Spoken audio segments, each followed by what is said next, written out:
I think it's really interesting because yes, we are big fans of automation because we're a lean business in that, I was thinking about it this way. I genuinely think we are 20, 30, 40% more efficient than other businesses, which means that we can be 10 or 15% lower price and we still are doing very well financially. And it's a win-win for everybody. So we just focus on being so good at what we do.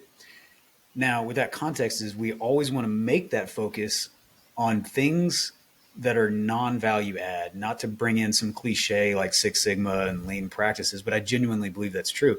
There's, three factors. There's value added activities, there's non-value added activities, and there's non-value added required. And when we look at automation, we focus on those non-value add. And the reason I say that is because, as I've just mentioned previously, I think one of the biggest values we do provide is our personal experience.